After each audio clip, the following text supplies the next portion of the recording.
Show off করতেছো? কি দেখাতে চাও তুমি? আপনার যেইটা খুশি আপনি ভাবতে পারেন, আমার কিচ্ছু আসে যায় না। এভাবে তোমার শত্রুর সঙ্গে মিলে তোমার স্ত্রী তোমার ক্ষতি করলো? তোর বউ না তোর ভালো চায় না, এই বিষয়টা না আমার কাছে কত যে আনন্দ লাগতেছে। আমি আর সহ্য করব না, আজকের বোঝাপড়া হবে। আমাকে ধ্বংস করার জন্য নিজের ইজ্জতটা ব্যবহার না করলেও পারতে। আমি তোমাকে ডিভোর্স দিতে চাই।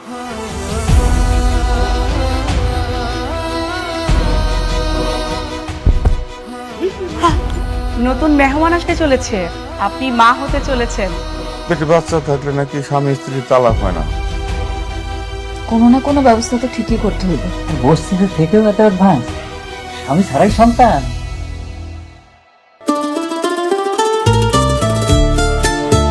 এটা তো খুব সুন্দর।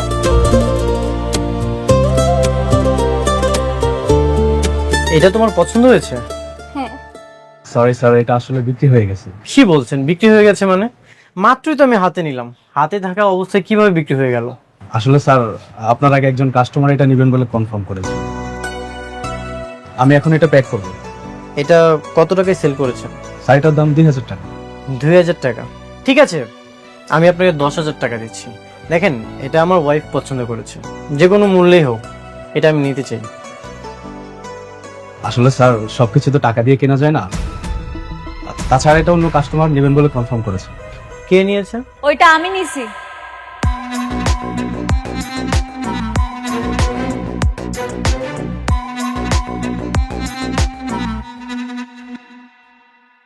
অনিক সাহেব, এই জিনিসটা আমার ম্যাডাম নিয়েছেন, আপনি স্যাক্রিফাইস করুন না, অন্য কোথাও থেকে নিয়ে নিন। আপনিও চাইলে স্যাক্রিফাইস করতে পারেন। কি বললেন মিস্টার অনিক সাহেব? এত সহজ? আমার পছন্দ করা জিনিসটা আমি আপনারে দিয়ে দিব? জীবনেও না। ম্যানেজার আঙ্কেল, জি। এখানে এত কথা কেন হইতেছে? বিলটা দেন আর চলেন এখান থেকে। আপনি কাজ করুন, পেড করুন। হ্যাঁ, জি স্যার, প্যাক করে দিচ্ছি। চলো আমরা চলে যাই।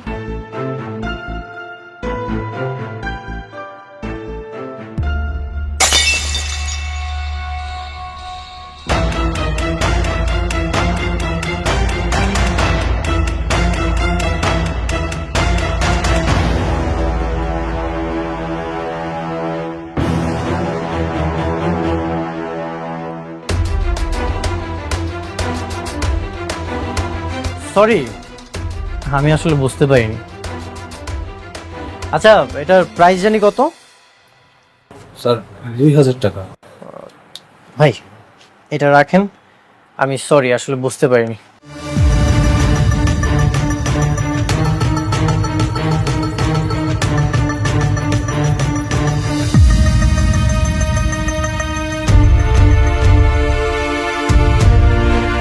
চল।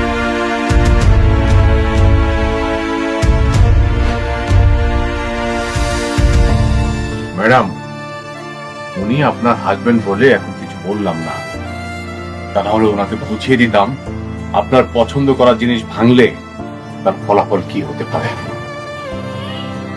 যা হয়েছে বাদ দেন, চলেন এখান থেকে।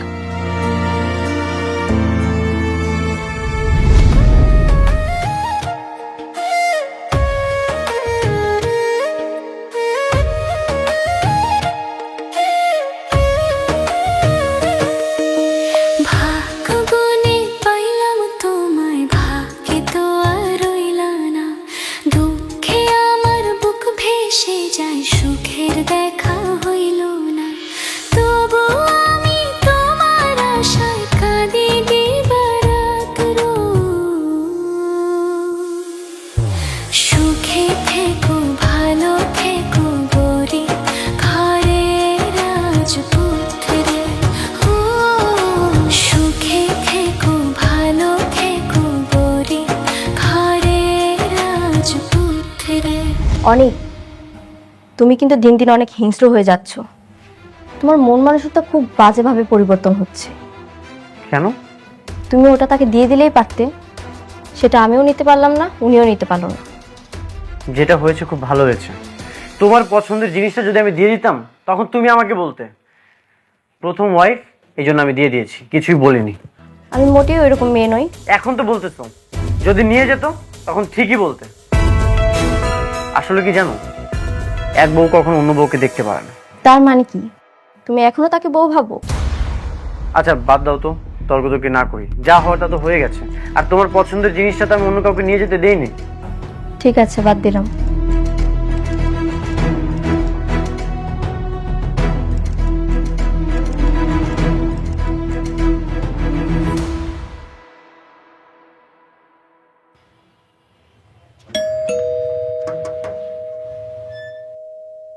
দাঁড়ান, আপনি কই ঢুকতেছেন? দেখা তো ঢুকতে তো হয় না, অনুমতি নিয়ে আসেন। আরে বাবারে, কার অনুমতি নিয়ে আসুম?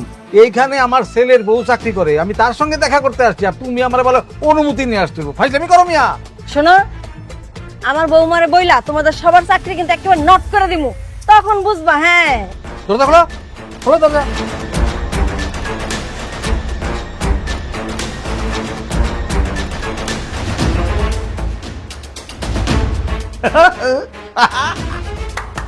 চন্দ্রমা, বসবা নাকি একবার? নরম আছে কিন্তু, আসল বস। হ্যাঁ ঠিক আছে। নিজের কিন্তু অফিসার অফিসার লাগতেছে একদম। কি সুন্দর অফিসে চাকরি করে আমার বৌমা। শোনো, দারুণ। আমরা এখান থেকে মাঝে মধ্যে এই অফিসে আসবো। হ্যাঁ, একদম একদম পিকনিক পিকনিক, আমরা একদম পিকনিক। কারা আপনারা? হ্যাঁ, এখানে বিশৃঙ্খল বসে আছেন, কার কাছে আসছেন আপনারা? আরে কি বলে, এত জোরে ধমকায় কথা বলে, আমার বৌমার কাছে আসছি। বৌমা মানে কে? আপনার বৌমা? আমাদের বৌমা হচ্ছে অনেকের বউ। এই যে এই আমাদের বউ। খবরদার আমাকে আপনাদের বৌমা বলবেন না। আপনার এত বড় সাহস, পা কেন টেবিলের উপরে দিয়ে বসছেন? কেন দিয়ে বসছেন? এই বেয়াদব মেয়ে, তুমি টেবিলের উপরে বসছো কেন? এই কোত্থেকে আসছেন আপনারা? হ্যাঁ, আর এসেই বসে গেছেন, উঠেন যান এখান থেকে। এই দাঁড়ান, এই চেয়ারটা কি আপনার? আপনার চেয়ার? না না না, বসে গেছি। উঠেন, উঠেন। কে ঢুকতে দিচ্ছে আপনাদেরকে?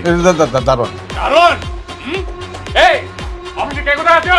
এদিকে আসো। কি ব্যাপার? হ্যাঁ, তোমরা কি করো? হ্যাঁ, একটা বাইরের লোক এসে বসে গেল আর তোমরা কিছুই দেখলে না।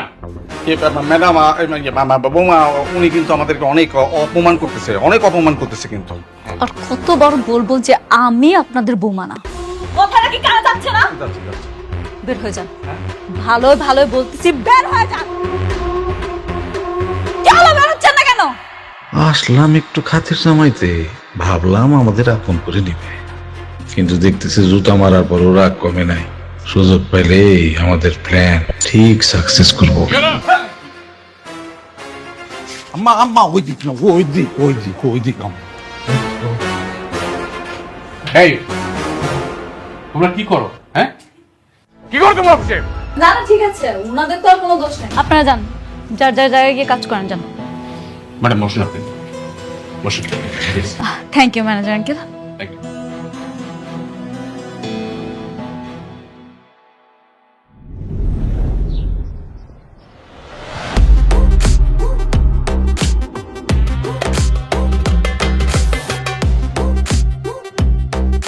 ম্যাডাম, এটা হচ্ছে ওদের প্ল্যানটা, আপনি বুঝতে পারছেন তো? মানে টোটাল এইটা। অসুবিধা নেই, আপনি আছেন তো। হ্যাঁ ঠিক আছে, রাখেন। রাতুল সাহেব, এই যে আপনি যে প্লটগুলো দেখছেন না, প্রত্যেকটা প্লটের ভিন্ন ভিন্ন ডিজাইনের বিল্ডিং হবে। আপনি ব্যাপারটা বুঝে নিয়েছেন তো? হ্যাঁ, আমি বুঝতে পেরেছি। আর আমরা সামনে গিয়ে মেইন গেটের ডিজাইনটা একটু দেখবো, কারণ ওইটা একটু চেঞ্জ আছে। আচ্ছা, ঠিক আছে ম্যাডাম, আপনি তো অনেক হাঁটাহাঁটি করেছেন, আপনি বরং গাড়িতে গিয়ে বসুন, আপনার শরীর খারাপ করবে। না না, কোনো অসুবিধা নেই, আমি ঠিক আছি। কেন, কি হয়েছে আপনার ম্যাডামের? ম্যাডাম মা হতে যাচ্ছেন। মা হতে যাচ্ছে? কি বলেন ভাবি, আমি তাহলে আঙ্কেল হতে যাচ্ছি? তাহলে তো এটা একটা খুবই আনন্দের সংবাদ। আপনি এই সংবাদটা আমাকে আগে জানাবেন না? কেন আপনার জানাম কেন? আপনি আপনার কাজে কাজ রাখেন, আপনার এত কিছু জানতে হবে কেন? কি যে বলেন ভাবি, আপনি আমার বন্ধুর স্ত্রী, আর এত বড় একটা প্রজেক্ট আপনি আমাকে দিয়েছেন, তো আমার একটা দায়িত্ব আছে না? আমার উচিত সবাইকে মিষ্টি খাওয়ানো। বললাম না আপনি আপনার কাজে কাজ রাখেন, কথা কি শুনতে পান না? রাতুল সাহেব, আপনি একটা বিষয় নিয়ে বারবার বিরক্ত করছেন কেন? হ্যাঁ, ঠিক আছে, আপনার থাকেন। ম্যাডাম চলুন আমরা যাই।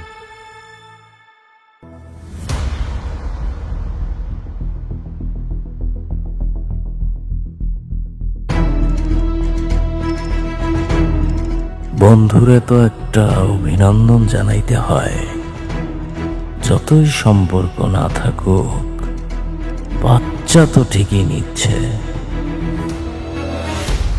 ও মাই ফ্রেন্ড, কংগ্রাচুলেশন। কি ব্যাপার, তুই নির্লজ্জের মতো আমার বাসায় আসছিস কেন? আরে এসব কি? আরে বন্ধু, আমার শুধু শুধু রাগ করিস, এত রাগ করিস কেন বন্ধু? আমি তোর জন্য একটা সুসংবাদ পেয়েই তোর জন্য মিষ্টি নিয়ে এসেছি। আরে তুই তো আমার বন্ধু, তুই তো আমার কাছের বন্ধু, তোর একটা সুসংবাদ আর আমি তোর জন্য মিষ্টি নিয়ে আসবো না, এটা কি হয় বল? এই, তুই এখনই আমার বাসা থেকে বের হয়ে যা। দেখছেন ভাবি, ওনার সবসময় শুধু রাগ করে, অন্তত আপনি গ্রহণ করুন এই সুসংবাদের মিষ্টিটা। কিসের সুসংবাদ? আরে সুসংবাদ আপনাকে দিব, আমি কি এটা কি দাঁড়াই দাঁড়িয়ে দিব? একটু বসেন না, বসেন প্লিজ। ওহ, তুই কেমন বন্ধু বলতো? এত বড় একটা সুসংবাদ তুই আমার কাছ থেকে আড়াল রেখেছিস। ভাবি, ও তো মা হতে যাচ্ছে। কে মা হচ্ছে? কেন, তোর প্রথম স্ত্রী মেঘলা।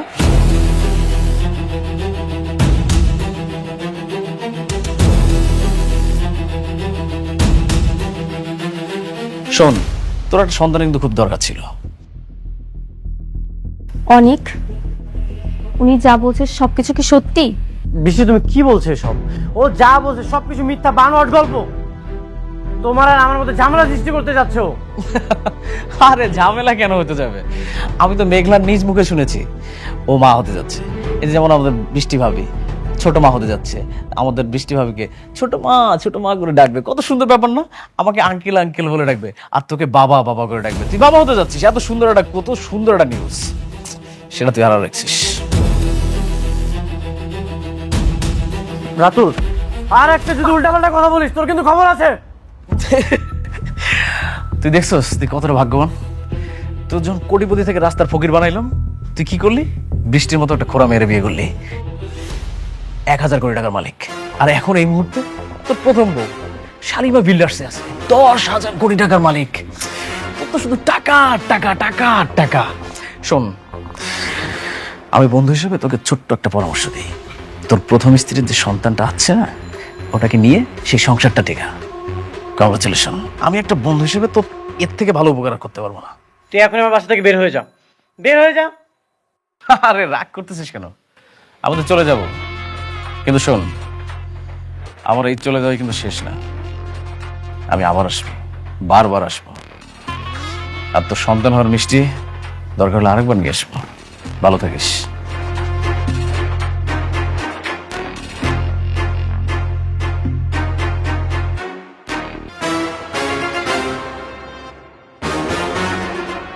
সত্যি মেঘলা প্রেগনেন্ট? আমার তো বিশ্বাসই হচ্ছে না।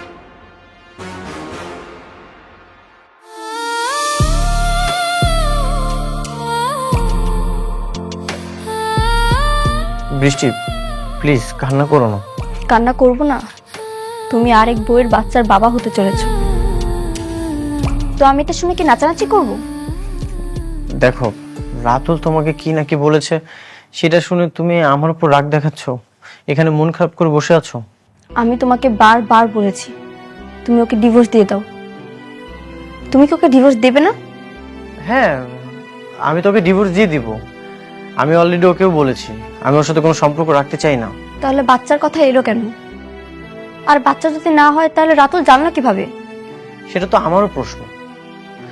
মেঘলা নিশ্চয়ই আমাদের সংসারে কোনো ঝামেলা করার জন্য রাতুলকে পাঠিয়েছে। আমি বিষয়টা দেখছি।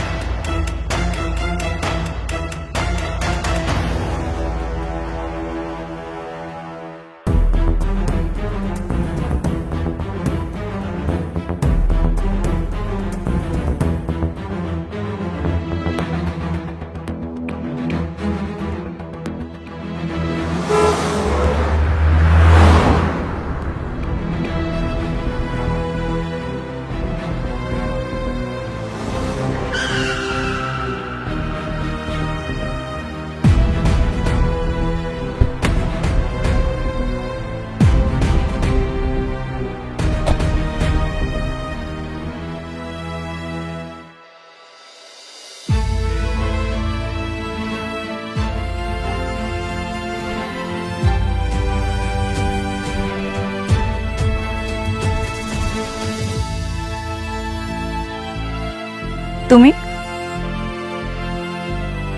প্রতিদিন এদিক থেকে যাওয়ার সময় ভাবি এখানে আমি কখনোই আসবো না। কিন্তু তুমি মাঝে মাঝে এমন একটা কাজ করো, বাধ্য হয়ে আমাকে এখানে আসতে হয়। তুমি আইছো কেন? আমি তোমার আইতে কইছি? আমার বড় টেন্ডারটা তুমি রাতুলকে দিয়ে দিয়েছো, কোনো সমস্যা নেই, এটা তোমার একান্ত ব্যক্তিগত ব্যাপার। কিন্তু তুমি রাতুলকে দিয়ে আমার সংসারে কেন আগুন জ্বালাচ্ছ? কি চাও তুমি? সংসার?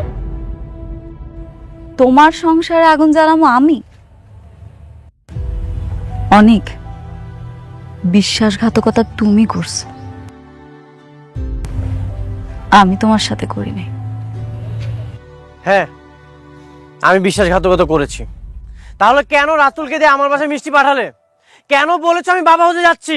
কেন এসব মিথ্যা নাটক সাজিয়েছো? আমি কোনো মিথ্যা নাটক সাজাইতেছি না, আমি সত্যি সত্যি প্রেগনেন্ট, আর আমার গর্ভের সন্তান তোমার।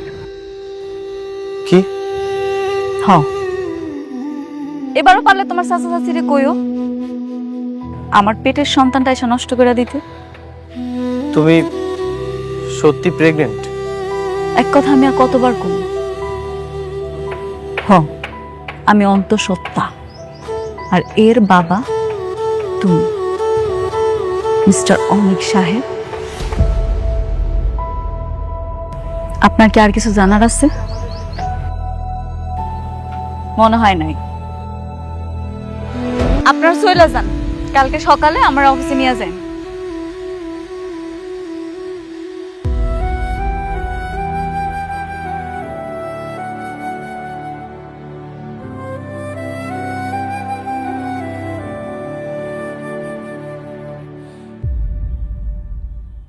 আগের বাচ্চাটারে শান্তার মা মিলা কিন্তু পেটের মধ্যেই নষ্ট করে দিছিল, কিন্তু এই বাচ্চাটার কি হবে? এই বাচ্চাটা যদি জন্ম নেয় তাহলে কিন্তু অসুবিধা আছে। আরে তুমি বুঝতেছো না কেন? এখন তো দুজনের মধ্যে আগের মতো ভালো সম্পর্ক নাই, তাহলে খামাখা বাচ্চাটা নষ্ট করে দরকারটাই কি? বেশি বুঝো মহিলা। যদি বাচ্চা হয়ে যায়, সেই বাচ্চার কারণে যদি তার মধ্যে একটা ইন্টিমেসি বাইরে যায়, তখন কি করবা? আমার এই যে এই বাবাজির হাতে যে কাজটা আছে, সেটার কি হবে বুঝতে পারতেছো? আপনি ভালো কথা বলেছেন। সন্তানের জন্য যদি ওরা আবার দুইজন এক হয়ে যায়, আমার কাজটা যদি ও অনেককে দিয়ে দেয়, তাহলে তো আমি রাস্তার ফকির হয়ে যাবো। একদম। আর সেই জন্যই আমাদের এমন একটা প্ল্যান করতে হবে যেন তাদের মধ্যে যে সম্পর্কটা আছে, মানে খারাপ সম্পর্ক, সেটা আরো খারাপ যেন হয়, কোনোভাবে যেন ভালোর দিকে না যায়। কিন্তু সেটা কিভাবে? I have a plan. সেটার জন্য আমাদেরকে শুধু একবার অনেকের বাড়িতে যাইতে হবে। সেখানে গিয়ে কি করবেন আপনি? সেখানে যে আমরা কি করব বলার চাইতে সেইখানে যে আমরা কি করে আসলাম সেটা তোমারে বলতে চাই। তবে বাবাজি, চাচার উপরে ভরসা রাখো, আমি তোমার ভালো বই মন্দ করব না। I trust you uncle. Thank you my বয়।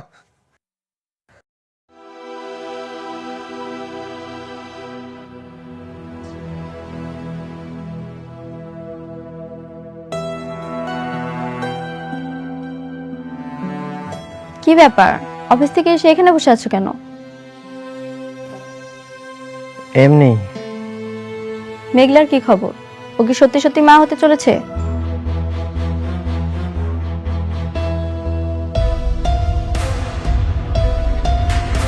আমি না কিছুই বুঝতে পারছি না।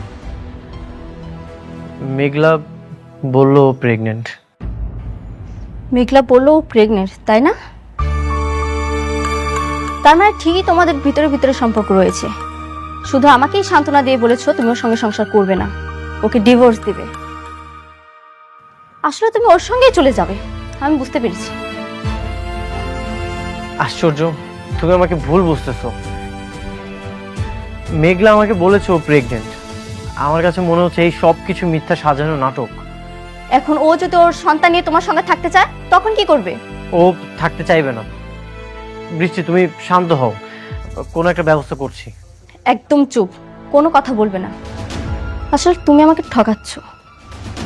দোষটা আসলে আমারই কপাল পোড়া। এই পোড়া কপালে যাই ভাবি তাই পুড়ে ছাই হয়ে যায়। বৃষ্টি, তুমি শান্ত হও। কিরে মা, কি হয়েছে? ভাগাভাগি করছিস কেন? বাবা জানো, ওর প্রথম স্ত্রী প্রেগনেন্ট। কি বলছিস? অনেক বৃষ্টি যা বলছে তা কি সত্যি? বাবা, মেঘলা বলল ও প্রেগনেন্ট। সঠিক আমি কিছু জানি না। আমি আগেই ভালো ছিলাম বাবা, সিদ্ধান্ত নিয়েছিলাম কোনোদিন বিয়ে করব না। কেন যে ওকে বিয়ে করতে গেলাম, আমার পুরো জীবনটা নষ্ট করে দিয়েছে। প্রত্যেকটা মুহূর্তে ও আমাকে ঠকাচ্ছে বাবা। না না বৃষ্টি, এসব তুমি কি বলছো? আমি তোমাকে ঠকাচ্ছি না, তুমি আমার উপর বিশ্বাস রাখতে পারো। মা, তুই মাথাটা ঠান্ডা রাখ। হ্যাঁ, আরে কোনো কিছু হবে না, আমি তো আর সাথে আছি, তাই না? মা প্লিজ একটু মাথাটা ঠান্ডা রাখা। আর অনেক, আমার মেয়ে কিন্তু তোমাকে অনেক বিশ্বাস করে, অনেক ভালোবাসে। সো আমার মেয়ে যা চাচ্ছে তুমি সেইভাবে চলবে। যদি এদিক সেদিক হয়, আমার কিন্তু ভয়ঙ্কর রূপটা তুমি দেখতে পাবে।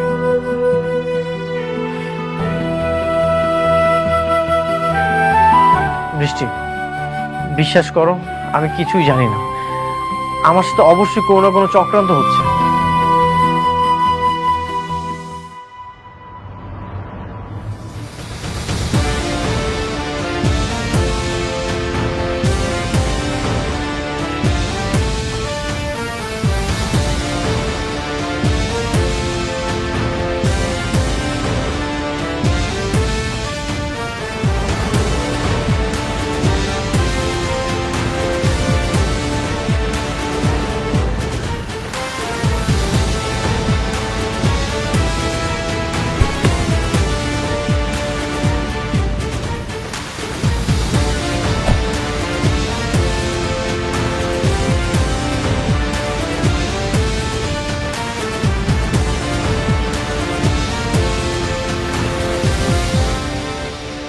আসসালামু আলাইকুম। ভাবি কেমন আছেন আপনি? রাতুল সাহেব, আপনাকে ম্যাডাম ভাবি ডাকতে নিষেধ করেছেন। আপনি আজ থেকে ভাবি ডাকবেন না, ম্যাডাম ডাকবেন। ও সরি সরি। অনিকের কাছে আমি যে মা হইতে যাইতেছি এই কথাটা কে কইছে? আমি বলছি। অনেক যতই খারাপ মানুষ হোক, কিন্তু আমার কাছে মনে হয়েছে যে হাজার হলেও তো ও আপনার সন্তানের বাবা। তাই আমি ও বন্ধু হিসেবে ওর কাছে মিষ্টি নিয়ে গিয়েছিলাম, কিন্তু ও তো আমার সাথে খারাপ ব্যবহার করলো। আপনার আমি কতবার বলছি আপনি আপনার কাজে কাজ রাখবেন, আপনি আমার কোনো কথা শুনেন না। আপনি কাজটা মোটেও ঠিক করেন নাই। অনেক মনে হয় কিছু জানতো না, তাই না? আপনি ওকে কিছুই জানান না? না, আমি জানাই নাই, আর আমি জানাইতেও চাই নাই। আপনি এইবার বলছেন বাচ্চা গেছেন, পরের বার যদি বলছেন না আপনার কিন্তু খবর আছে। রাতুল সাহেব, আপনাকে যে কাজটা দেওয়া হয়েছে সেটা মনোযোগ সহকারে করেন। পার্সোনাল ব্যাপারে আর মাথা ঘামাবেন না, বুঝাতে পেরেছি? জি জি। এরা সবাই মিলে এই ফকিন্দিরে কেন যেন মাথায় তুলে নাচতেছে কে জানে। এমন ভাবসাব করে যেন ও কোম্পানির মালিক। চলেন ম্যানেজার সাহেব। চলুন ম্যাডাম।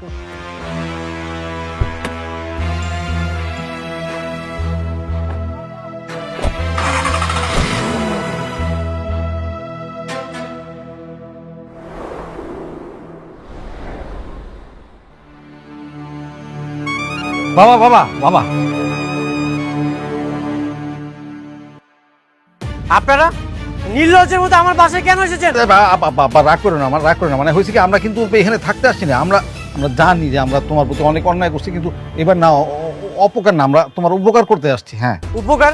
আপনাদের কোনো উপকার আমার লাগবে না, আপনারা এখন এখান থেকে চলে যান। না না, আমরা চলে যেতেছি, চাইতেছি, কোনো টেনশন করো না। কিন্তু আমরা খালি আসছি তোমার একটা খবর দেওয়ার জন্য। যতটুকু শুনলাম তোমার বড় বউ নাকি গর্ভবতী। জানি না। জানবা কেমনে? তোমার নিজের ঘরের সন্তান হইলে না তুমি জানতা? তোমার তো নিজের সন্তান নেই, জন্য তুমি জানো না। মানে খুব সহজ, মানে খুব সহজ। তার পেটে যে বাচ্চাটা আছে সেই বাচ্চাটার বাপ অন্য কেউ, তুমি না। হ্যাঁ, কি বলতেছেন? তাহলে এই বাচ্চা কার? আরে শুন না, রাতুলের কাছে শুনলাম তোমার বউ আজকাল নাকি নাইট ক্লাবে যায়, আর অনেক পুরুষের সাথে উঠা বসা আছে, তারপর টাকা পয়সার কোনো অভাব নাই। এমন ওই বাচ্চার বাপ যে কেডা তোমার বউ নিজেও তো জানে না।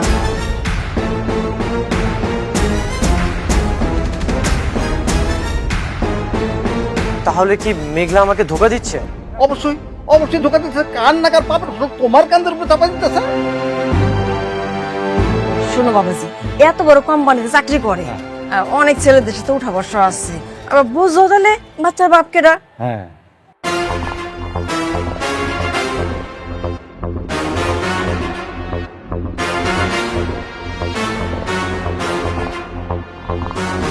তো কেন যেমন গরিব ফকিনের ঘরে বিয়ে করলা, ঠিক বুঝতে পারতাছি না।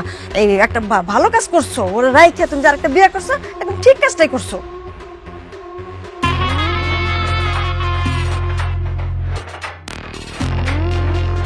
বাবা তুমি কিন্তু শুকায় গেছো, তোমার নিজের প্রতি কিন্তু যত্ন নিও, মানে স্বাস্থ্যটা তো একেবারে খারাপ হয়ে গেছে। কে কি করলো তার জন্য তোমার নিজের উপরে তো অত্যাচার করা একদম ঠিক না। আর শোনো, যে কোনো দরকার এই চাচারে ঠাস করে একটা ফোন দিয়ে দিবা, আমি কিন্তু সব সময় তোমার জন্য আছি। আমি তাহলে আসি। তোমার চাচা ঠিকই কইছে, ফোন দিও।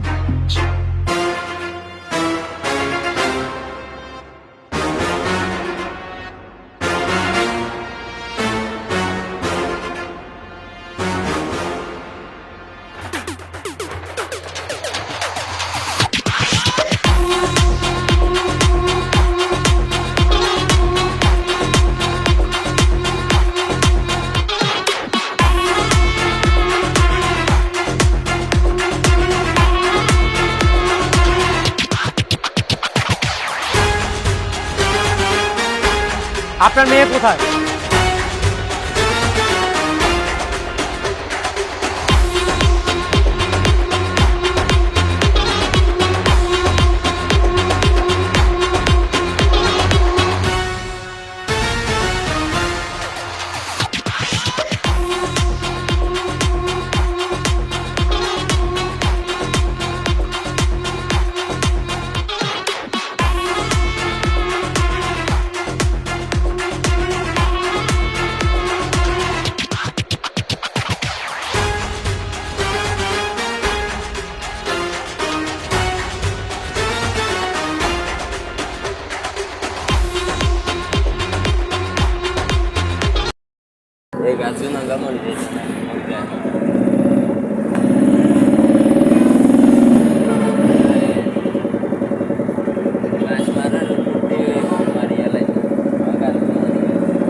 Beep.